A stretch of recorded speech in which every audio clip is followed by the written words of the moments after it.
आज का हमारा टॉप रहेगा कि वेदर चेंजेस और उसकी वजह से होने वाले बच्चों में प्रॉब्लम्स।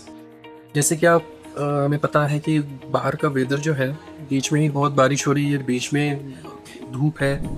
इसके ये टेम्परेचर चेंज, वेदर चेंज चलते हुए बच्चों में बहुत सारी दिक्कतें आती हैं। मोस्टली इसका जो रूपांतर होता है वो वायरल इन्फेक्शन में होता है। वायरल इन्फेक्शन जो है वो हम कैसे पहचानेंगे?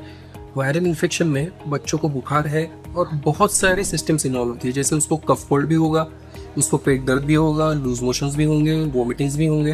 तो ये सारे मल्टीपल सिस्टम्स इन्वॉल्व होती है मोस्टली वायरल इन्फेक्शन में। लेकिन हमें वो डिफ्रेंशिएट कैसे करना है कि वो डेंजरस है कि नहीं है।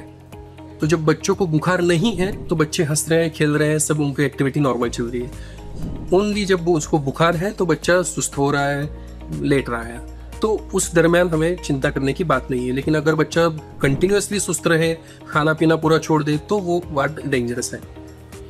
जैसे कि एक भी बुखार बच्चों में डेंजरस हो सकता है, क्योंकि बच्चों में जो ब्रेन बैरियर होता है वो बहुत ही वीक होता है। तो एक भी बुखार बच्चों में दिमाग में चिढ़ने के आसार होते हैं, जिसकी वजह से बच्चों को झटके आ सकते हैं। तो हर एक बुखार का इलाज हमें करना है पैरासिटामोल से।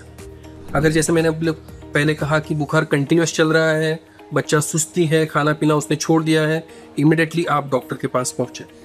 अगर दो बुखार के बीच बच्चा खेल रहा है, हैप्पी है, तो आप उसको पहले पैरासिटामोल दें और उसके बाद नहीं कम हो रहा है तो डॉक्टर का कंसल्ट लेना ही लेना है। जब भी बुखार आए पहले उसको ठंडे पानी से पोंछ लें, जिसकी वजह से टेम्परेचर कम हो जाता है, बुखार कम हो जाता है। कोई भी एंटीबायोटिक लेने से पहले डॉक्टर का कंसल्ट लें, क्योंकि हर बार आप कोई भी इनएडवर्वेंट एंटीबायोटिक यूज़ करोगे तो नेक्स्ट टाइम बच्चों में उसका, जब उसको सच में नीड है, ज़रूरत है, वो एंटीबायोटिक काम नहीं करेगा। इसलिए कभी भी एंटीबायोटिक यूज़ करते समय डॉक्टर की सलाह ज़रूर ले।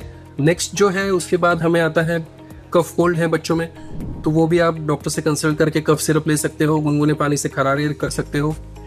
और ज़्यादा बाहर का ठंडा, कोल्ड ड्रिंक्स, ऑयली चीज़ें जैसे पिज़्ज़ा, बर्गर, ये तो पूरा ही अवॉइड करना ही है इस सीज़न में, जब तक रेनी सीज़न चल रहा है। हाइजीन का ध्यान आपको अटमोस्ट रखना है।